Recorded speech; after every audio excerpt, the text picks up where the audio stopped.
정관용의 지금 이 사람. 여러분 안녕하십니까? 정관용입니다.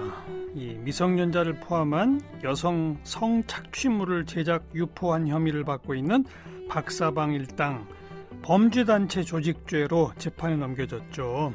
이런 사건에 범죄 집단, 범죄단체 조직 혐의가 적용된 건 처음 있는 일입니다. 이 수십 명의 조직원들이 무려 70여 명에 달하는 여성들의 성착취물을 제작해서 유포한 것으로 밝혀졌고, 유포 사실이 확인된 성착취물만 1000개가 넘는다고 합니다. 이번 사건, 검찰은 전 세계 유례 없는 신종범죄다 이렇게 지적을 하고 있는데, 유형을 달리하면서 사실 디지털 성범죄는 꽤 오래전부터 있었고요. 처벌은 좀 미약해서 논란도 많았었죠. 그래서 오늘 이화여자대학교 한국여성연구원 권김현영 연구위원과 함께 이 디지털 성범죄에 대한 이야기 나눠보겠습니다.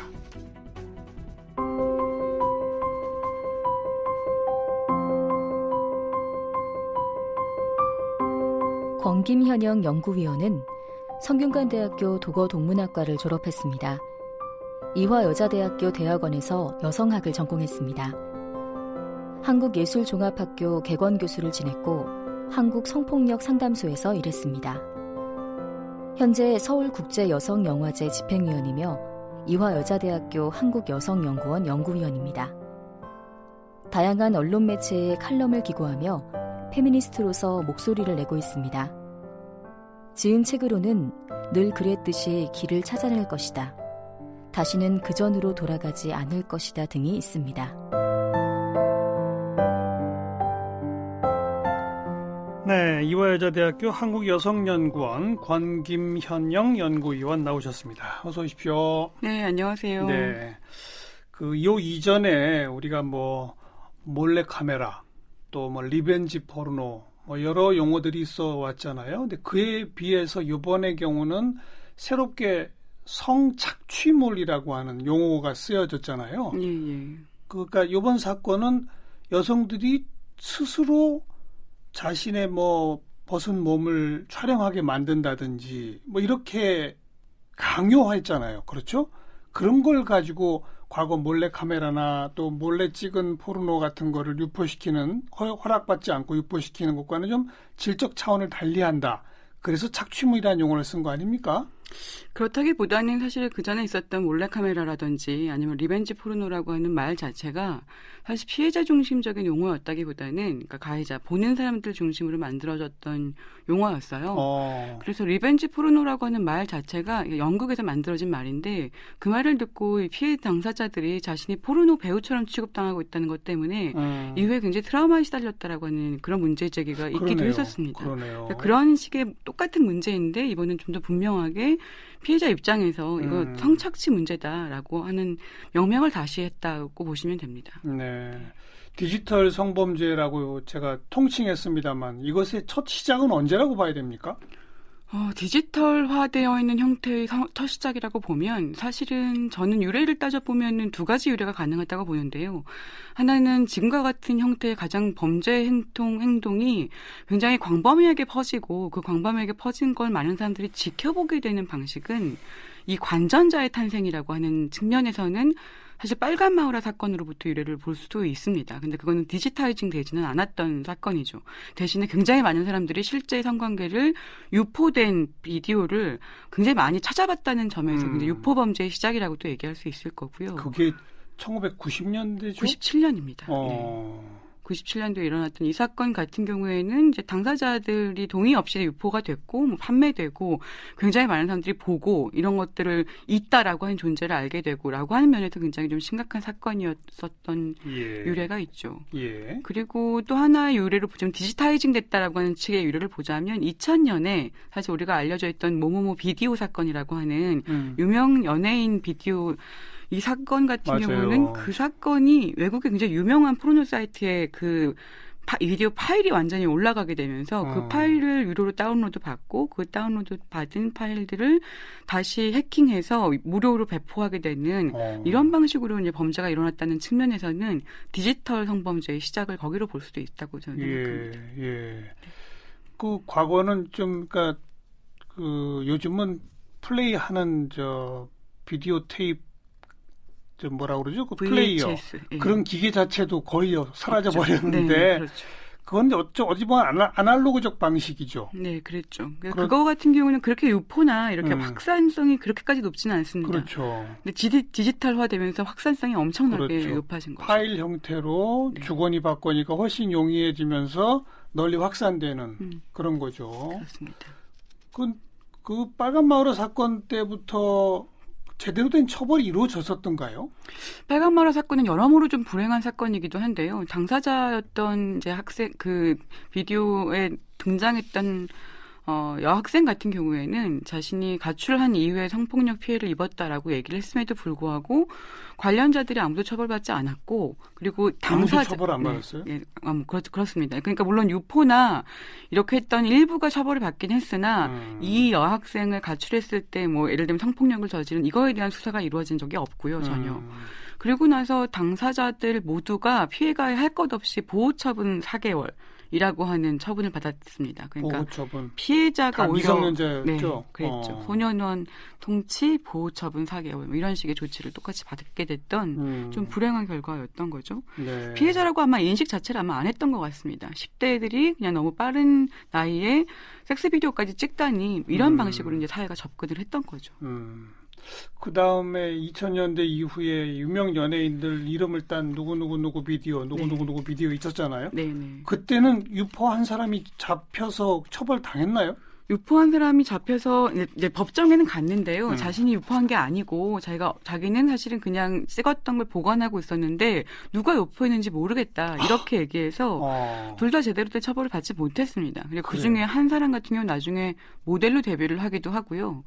그리고 또 한 사람 같은 경우에는 미국에서 미성년자 의자강간 혐의로 이제 LA 경찰한테 잡히는 이런 일들을 나중에 발견하기도 했죠. 한국에서는 제대로 처벌받지 않았습니다. 내가 유포 안 시켰다. 네, 그걸로. 그렇게 얘기한 거죠. 어찌 보면 그 시절부터 그런 소문이 돌면 어떻게든 구해서 그걸 보려고 하는 사람들. 그런 사람들이 이번에 이 박사방 이런데 관전자들 아니겠습니까? 그렇죠. 어찌 보면. 네. 저 관전자의 인구가 생겼다는 게 좀 사실 그때부터 한 번도 제어한 적이 없었던 거죠. 관전자라고 하는 사람들이 생겼다가 끝이 아니라 우리가 이번에 텔레그램 엠번방 사건에서 굉장히 놀랬던 건 동시 접속자 수가 26만 명에 달했다는 거거든요. 예. 물론 이 이제 숫자에 대해서는 굉장히 여러 가지 이제 논란이 있습니다만은 최소한으로 잡아도 6만 명 이상이었다고 하는 게 그게 좀 놀라운 점입니다. 그 정도 규모라고 하면 이것과 관련된 이런 범죄가 산업이 됐다고 봐도 됩니다. 산업. 예, 돈이 됐다는 얘기고 그 인구를 중심으로 사람들이 계속 이 산업을 어떤 돈이 벌 수 있는 사업 아이템으로 생각할 수 있는 그 조건이 마련됐다고 얘기할 수 있겠죠. 미국이나 일본이나 뭐 이런 나라들은 합법 포르노 시장이 있지 않습니까? 예, 그렇습니다. 또 사실 그런 데서 제작된 그 포르노물이 한국에도 어마어마하게 쏟아져 들어와서 유포되고 있는 게 현실이잖아요. 네, 그렇습니다. 근데 그것과 또 구별되는 네. 이런 어떤 성범죄적 형태의 디지털 문화, 거기에 관전자들이 그렇게 또 많다는 거예요.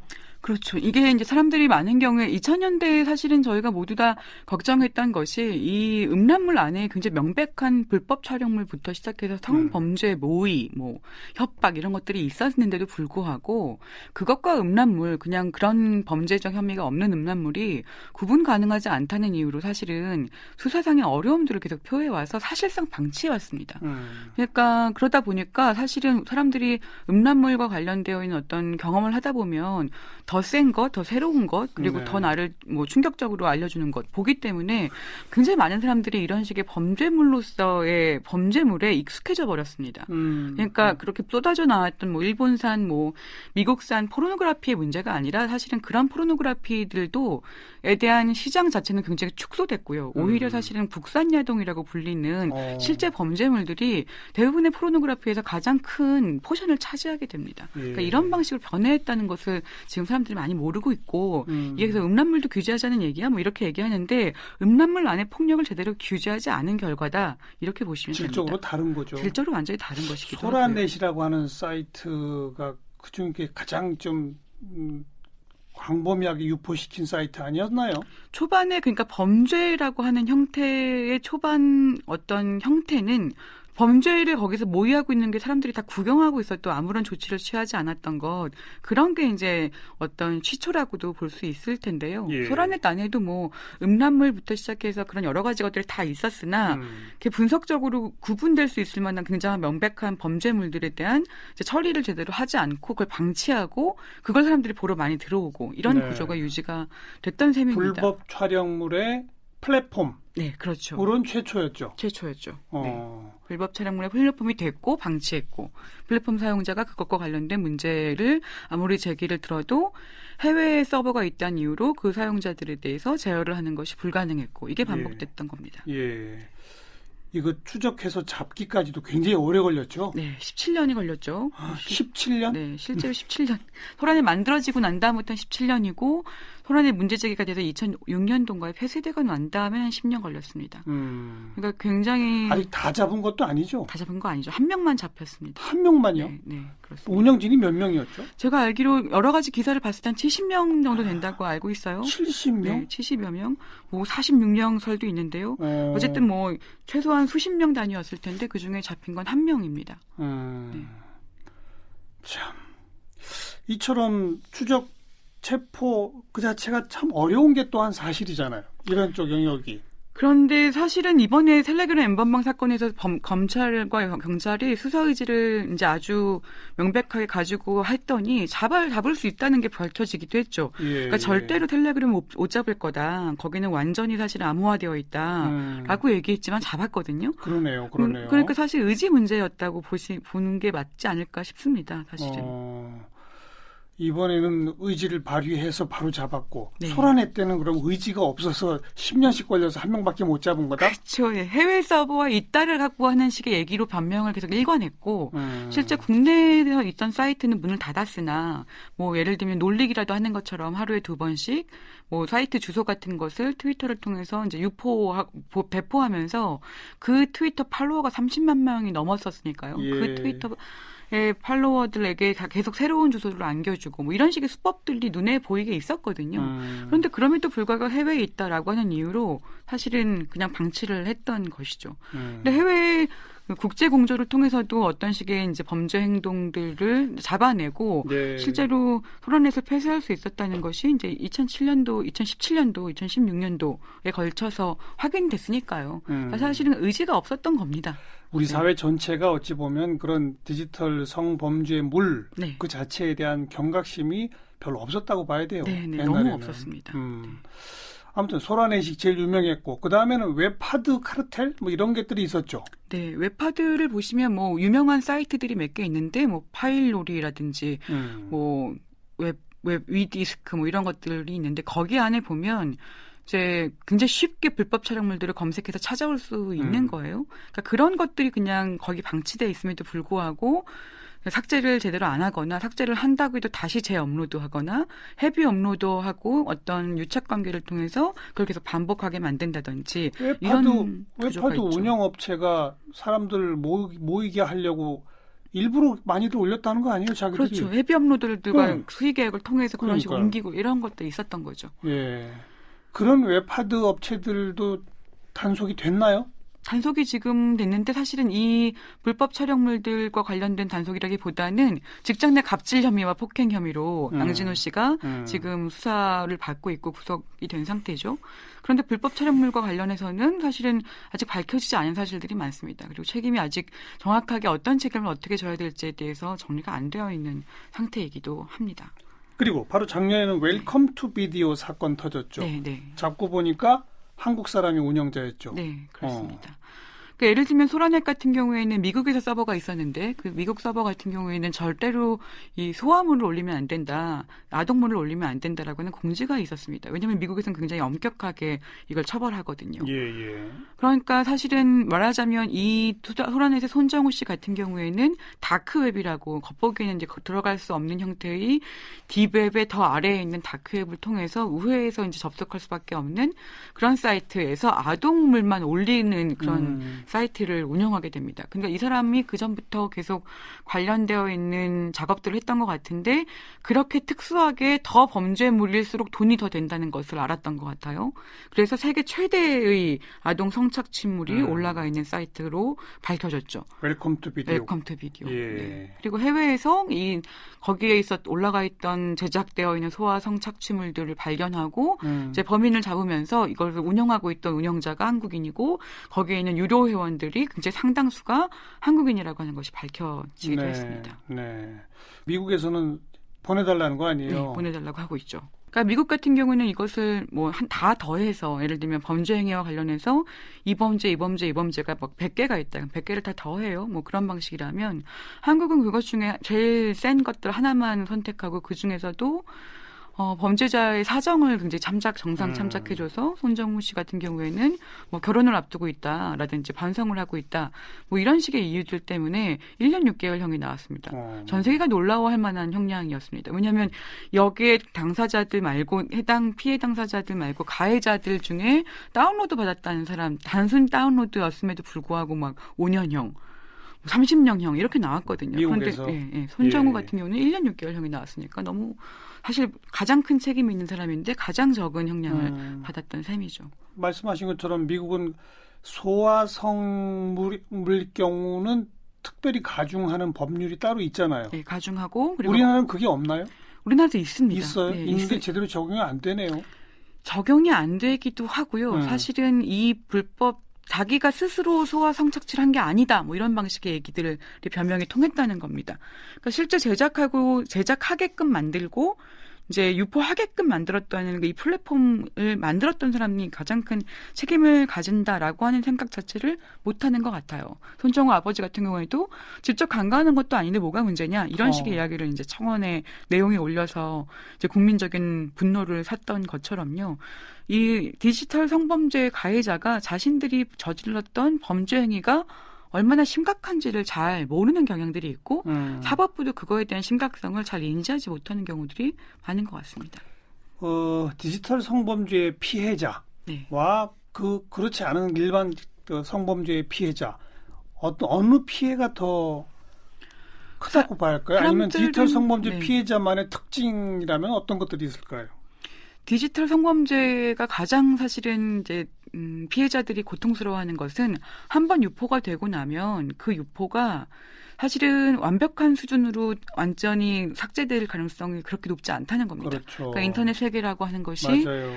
굉장히 그 한 번 유포되고 난 다음에 범죄 행위에 대한 피해가 불가역적으로 존재할 수밖에 없게 된다. 이런 얘기입니다. 아까 말씀드렸던 초반에 1997년도에 있었던 이 빨간 마우라 동영상부터 시작해서 2000년대에 있었던 연예인 비디오 지금도 찾아보면 나옵니다. 그러니까 그 정도까지 오래된 사건인데도 불구하고 사람들이 찾기만 하면 찾을 수 있다라고 하는 것 그게 정말 끔찍한 문제이고 불가역적인 문제라고 하는 면에서 특징적이라고 할 수 있죠. 피해가 끝없이 반복되는 거죠. 네, 그렇습니다. 그래서 사실은 그러면 더 훨씬 더 중형으로 가야 되지 않아요? 사실 그 불가역적이라고 하는 면에서 굉장히 사실 저는 가중처벌돼야지 마땅한 일이다라고 생각합니다. 그 강간이 아니라 성관계라고 해도요. 자기가 동의하지 않은 성관계 영상이 유포됐을 때 사실 일상생활을 하기가 대단히 어렵죠. 그래서 예를 들면 뭐 호주나 뭐 이러한 식의 경찰들은 수사 과정에서 즉시 삭제하거나 아니면 아주 빠른 삭제라고 하는 것을 수사 과정에서 굉장히 중요한 수사 기법으로 사용하고 있기도 합니다. 네, 그런 식의 것들 도입이 빨리 돼야 되는 것도 있습니다. 과정에서 좀 피해가 조금이라도 줄어들 수 있도록요. 워낙 뭐 이런 것들이 만연하다 보니까 그 연예인들 정준영 그 단체 카톡방 사건 이런 것처럼 그냥 아무런 죄책감 없이 그런 동영상들을 찍고 올리고 스스로 서로 공유하고 그랬던 거 아닙니까? 그렇죠. 그래서 사실은 죄의식도 2020년 없었죠, 네, 처음에는. 맞아요. 그렇습니다. 그래서 사람들이 소지가 뭐가 문제냐라든지 시청이 뭐가 문제냐 이렇게 얘기를 하기도 하는데 디지털 성범죄의 가장 큰 특징이 이렇게 언제든지 유포할 수 있는 것이 있고 그걸 보고 싶어하는 사람들이 언제나 있다라고 하는 게 핵심이기 때문에 소지나 시청 자체에도 사실 어떤 식의 처벌이 되지 않으면 이게 끝나지 않는 문제가 될 겁니다. 그래서 소지죄를 적용해야 된다는 게 굉장히 중요한 포인트라고 계속 말씀들을 드리는 거죠. 자, 이제부터 그러면 무엇부터 어떻게 고쳐나가야 될지 네. 우리 사회의 이것의 문제점을 좀 극복하기 위해서는 먼저 뭐 처벌 형량부터 강화해야 됩니까? 그게 1번입니까? 네, 일단은 그게 2020년 5월 달을 기준해서 3년에서 5년, 5년에서 7년 이런 식으로 다 전반적으로 상향 조정됐습니다. 그런데 이걸로 끝날 수가 없는 게 사실은 사법부의 인식이 좀 문제예요. 사법부는 이 관련된 지금 주어져 있는 양형보다도 평균 이제 5년인데 사법부가 평균적으로 디지털 성범죄에 대해서 적절한 형량이라고 판단하는 게 어느 정도냐고 하는 설문조사를 돌려보니까 2년 6개월이 평균적으로 가장 많이 대답이 나왔어요. 그러니까 예. 법은 바뀌었지만 사법부가 그렇게 적용하지 않을 가능성이 매우 높다는 겁니다. 그러니까 사법부의 인식이 바뀌어야 돼요. 예를 들면 캐나다 같은 경우에는 고등법원 판사들에게 모두 이 성폭력과 관련된 교육을 반드시 받지 않으면 승진 심사를 아예 보지 못하게 만들거나 이런 식의 조처들이 올해 처음으로 이제 시행됩니다. 그러니까 판사들 사법부가 가지고 있는 인식을 그냥 인식이 나아져야 된다가 아니라 인식이 바뀌지 않았을 때 승진이라든지 어떤 식의 이제 직무에서 분명한 불이익을 주고 가중치를 주고 뭐 이런 식의 변화가 있는 거 매우 중요하다고 생각합니다. 예. 네. 그리고 사실 좀 나이가 있는 판사나 이런 분들은 디지털 세상 자체를 잘 모를 수도 있어요. 네, 그게 좀 심각한 문제입니다. 그죠? 사실은 어떤 판사들은 굉장히 훌륭한 판결들이나 최소한 합리적인 판결들을 하고 계시거든요. 그런데 어떤 판사들은 이 디지털 성범죄라고 하는 거에 대한 이해도가 너무 낮아서 야동이 뭐가 문제야? 뭐 이 정도의 수준으로 생각을 여전히 합니다. 그런데 이걸 아셔야 되는 게 그런 분들은 교육이 정말 필요해요. 정말 필요한 겁니다. 교육이 정말 필요하고 지금의 야동이라고 하는 것의 대부분이 사실은 이 불법 촬영물에 가까운 성범죄물에 가깝다. 그리고 대부분이 그렇게 사실은 변질돼 버렸다라고 하는 부분에 대한 이해가 없이는 사실 디지털 성범죄에 관련돼서 굉장히 부정적인 판결을 내릴 수밖에 없다고 할 수 있죠. 네. 법을 바꿔서 형량을 강화시키는 거는 조금씩이나마 지금 돼가고 있다. 네. 사법부의 인식이 바뀌어야 한다. 네. 아까 처음에 우리 잠깐 얘기했던 경찰이나 검찰 이쪽의 인식은 좀 달라지고 있나요? 검찰, 경찰이 사실은 텔레그램 엠번방을 이제 계기로는 조금 많이 달라지고 있다고 보여집니다. 근데 경찰 같은 경우에도 디지털 제가 이제 경찰대학이 냈던 치안경찰 관련된 이제 자료들을 쭉 보니까 지금 디지털 쪽 이제 사이버 수사대 관련되어 있는 인력 자체가 굉장히 부족합니다. 그러니까 보통의 이 한 명의 경찰이 담당할 수 있는 사건이 뭐 얼마 건이라면 그 건에 2,500건 정도를 이 사이버 수사대 경찰들이 담당하고 있으니까 그래요. 일단 인력을 굉장히 많이 보강해야 되는 게 중요하고요. 그리고 사실 이 디지털 세상 단순 인력으로 안 되잖아요. 사이버 그렇죠. 수사는 전문성이 있어야 되잖아요. 전문성도 있어야 되고 더 중요한 것 중에 하나가 성인지 감수성. 그러니까 피해자와 이것이 피해이다.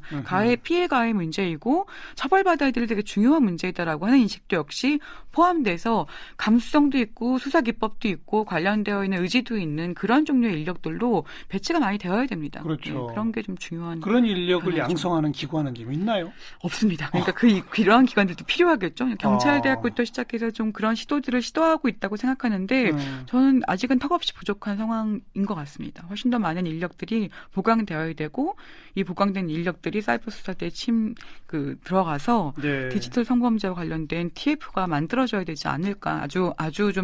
아주 커다란 수준의 조직들로 만들어져야 되지 않은가. 이게 정말 한국에서는 정말 심각한 문제이고 이 문제를 해결할 수 있는 저는 K-방역처럼 이제 K-디지털 성범죄와 관련되어 있는 어떤 전문성이 우리한테 정말 지금 필요한 단계가 아닌가. 전문성, 생각합니다. 성인지 감수성. 네.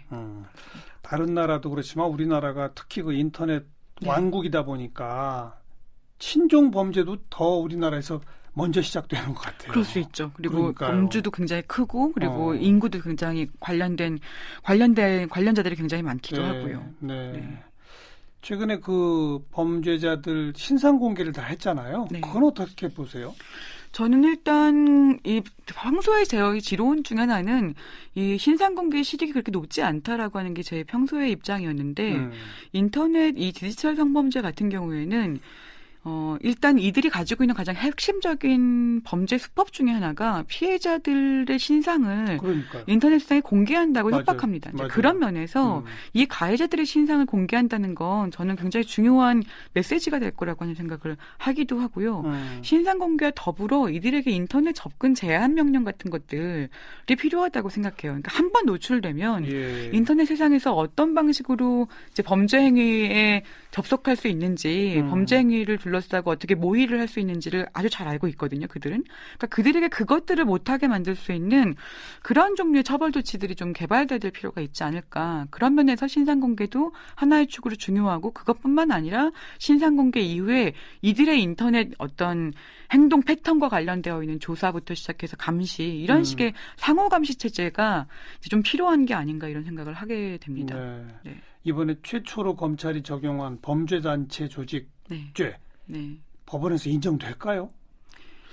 일단은 뭐 법무부에서든 강력하게 범죄단체 조직죄로 가야 된다고 얘기하고 있고, 그리고 그렇게 되지 않았을 때 형량이 너무 낮기도 하고, 그리고 이제 그렇기 때문에 됐으면 좋겠습니다. 그리고 실제로 이거 인신매매거든요. 네. 인신매매로 얼마든지 저는 이제 이 인신매매라고 하는 차원으로 범죄단체 조직죄라고 하는 것들 포함시켜서 우리가 가지고 있는 법률 안에서 최선을 다해서 처벌이 있는 것이 이제 분명해져야 네. 이걸 본 사람들이 결국 별거 아니네, 빠져나왔네, 이렇게 생각하지 않을 수 있을 겁니다. 그리고 많은 분들이 청와대 국민청원회까지 가서 이거를 이렇게 가입해서 본 사람들도 전부 다 처벌해야 된다. 이렇게 지금 나오고 있지 않습니까? 네, 그렇습니다. 그게 거기까지 갈 수 있을까요?